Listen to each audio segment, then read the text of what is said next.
Student, एक समान त्वरित गति के लिए समीकरणों को कलन विधि द्वारा स्थापना। कलन विधि द्वारा गति का समीकरण भी तुमने ग्राफ विधि निकाला है। अब यहाँ कलन विधि द्वारा गति का प्रथम समीकरण, माना किसी क्षण t पर सूक्ष्म समयांतराल dt में वस्तु का वेग dv है, तो dv परिवर्तन होता है। तो a इक्वल हो जाएगा एक्सेलरेशन a इक्वल dv अपान क्या होगा dt। तो dv इक्वल हो जाएगा a dt।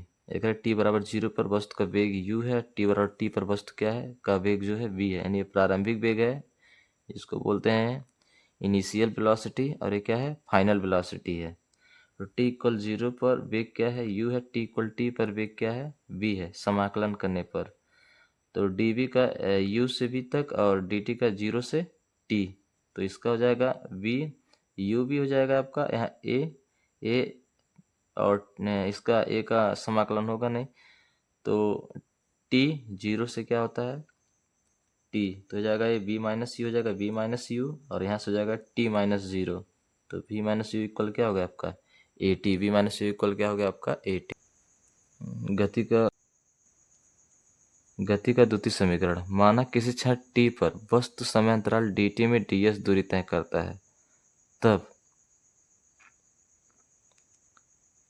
v equal ds upon dt, तो v dt इक्वल क्या ds, तो v dt इक्वल क्या ds, और v का जो मान होता है गति का प्रथम समीकरण से v equal u plus at। तो अब हम v की जगह पे u प्लस at रखेंगे, और u इसका मल्टीप्लाई होगा u dt plus at dt ds। t बराबर 0 पर विस्थापन s 0 है, t बराबर t पर s बराबर क्या है s है। समाकलन करने पर 0 से s ds, उसके बाद u 0 से t dt प्लस a 0 से t dt। u तथा a क्या है अचर है, तो इसका समाकलन नहीं होगा। 0 से s इसका होगा समाकलन, और u 0 से t, यहाँ जो है टी स्क्वायर अपन क्या है 2, इसका समाकलन करने पर तो आपका हो जाएगा s इक्वल s माइनस 0 तो s हो जाएगा, और t माइनस 0 का t हो जाएगा, तो ut प्लस हाफ क्या हो जाएगा at स्क्वायर। तो s equal ut plus half at square.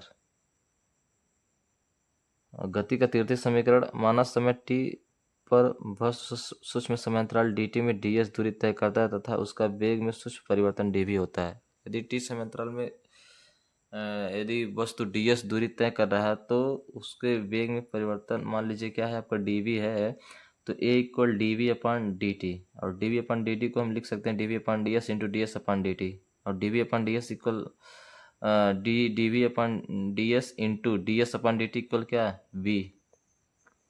ds upon dt equal क्या है आपका v, तो a dv upon ds into v हो जाएगा, तो a ds इक्वल क्या है v dv। यदि प्रारंभिक वेग u है, विस्थापन 0 है, और यदि अंतिम वेग v है, विस्थापन क्या है आपका s, तो समाकलन करने पर 0 से s और u से क्या v, तो इसका हो जाएगा s माइनस 0 होगा, तो s होगा इसका s माइनस 0 देख रहे हैं यहाँ, इसका हो जाएगा v स्क्वायर अपान 2, जैसे यहाँ पे हुआ है समाकलन का v स्क्वायर अपान 2। तो आपका देख रहे हैं यहाँ पे कैलकुलेशन किया गया है, तो a plus minus 0 v square upon 2, एक बार v की जगह पर रखेंगे u स्क्वायर अपान 2 हो गया, v स्क्वायर v की जगह पर u रखेंगे, यानी u स्क्वायर अपान 2 हो जाएगा आपका as v square minus u square upon 2, देख रहे हैं हर समान है, तो ये हो जाएगा आपका, तो इसका मल्टीप्लाई इसमें 2s equal v square minus u square, this simply v square बराबर u स्क्वायर प्लस 2as। एक गति का तृतीय समीकरण है।